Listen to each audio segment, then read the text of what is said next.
ధన్యవాదాలు అధ్యక్ష. స్పెషల్ మెన్షన్లో ముఖ్యమైన అంశాన్ని లేవనెత్తేటటువంటి అవకాశం ఇచ్చినందుకు.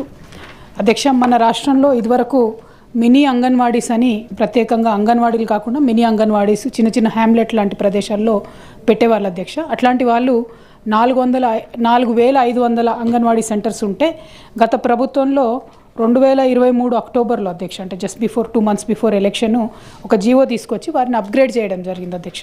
ఆ తర్వాత వారికి సంబంధించినటువంటి వేతనాన్ని కూడా 7,800 నుంచి 13,650 రూపాయలు పెంచుతూ కూడా నిర్ణయం తీసుకున్నాం అధ్యక్ష. అయితే ఈ ప్రభుత్వం ఏర్పడ్డ తర్వాత 2024 జనవరిలో ఆ సంబంధిత శాఖ మంత్రి గారు మరి అప్గ్రేడ్ చేస్తున్నాము, జీతం కూడా పెంచుతున్నామని చెప్పినారు అధ్యక్ష. చెప్పిన తర్వాత కరెక్ట్గా 4 నెలలు మాత్రమే అధ్యక్ష ఆ జీతం పెరిగిన జీతం వచ్చింది. అంటే జనవరిలో ఆ మంత్రి గారు సంతకం పెడితే అధ్యక్ష, జనవరి ఫిబ్రవరి మంత్లో 13,660 వచ్చింది. తర్వాత మళ్ళీ మార్చ్ ఏప్రిల్లో పాత జీతమే 7,800, మళ్ళీ మే జూన్లో 13,660 వచ్చింది అధ్యక్ష. మళ్ళీ తర్వాత గత 10 నెలలుగా 7,800 వస్తుంది అధ్యక్ష. అంతేకాకుండా నిన్న మొన్న కూడా మనం చూసినాం అధ్యక్ష, ఈ ప్రభుత్వం చాలా గొప్పగా మేము ప్రతి ఒక్కరికి 1వ తారీఖుకే జీతం ఇస్తున్నామని చెప్తూ వచ్చారు అధ్యక్ష. కానీ ఇవాళ మనం మార్చి 17వ తేదీ ఈరోజు కూడా ఈ మినీ అంగన్వాడీలకు జీతాలు రాలేదు అధ్యక్ష.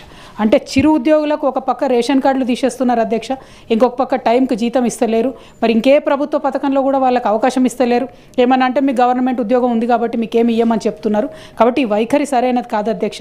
దీంతోపాటు తమరు తెలుసు అధ్యక్ష, తమరు గ్రామీణ ప్రాంతాల్లో ఉండేటటువంటి వ్యక్తి, ఈ మినీ అంగన్వాడీ నిర్వహించేటటువంటి ఆ టీచర్లు ఎవరైతే ఉంటారో వాళ్ళే పాలు కానీ సన్నబియ్యం కానీ గుడ్లు కానీ వీటన్నిటికి కూడా వాళ్ళే రెస్పాన్సిబుల్ ఉంటారు అధ్యక్ష. వాళ్ళకి చాలా ఇబ్బంది అవుతున్నది, మేనేజ్మెంట్ సరిగ్గా లేదు, ఆ ఫుడ్ బిల్లు కూడా సరిగ్గా వస్తలేదు అధ్యక్ష. కాబట్టి దీని మీద తక్షణమే ప్రభుత్వం స్పందించాలి. ఎవరినైతే మినీ అంగన్వాడీస్ని రెగ్యులర్ అంగన్వాడీస్ కింద అప్గ్రేడ్ చేసినామో వారికి రావాల్సినటువంటి జీతం 13,650 రూపాయలు ఏదైతే ఉందో అది ఖచ్చితంగా ఇవ్వాలని చెప్పి మీ దృష్టికి తీసుకొస్తా ఉన్నా అధ్యక్ష. తాతామోదీ గారు.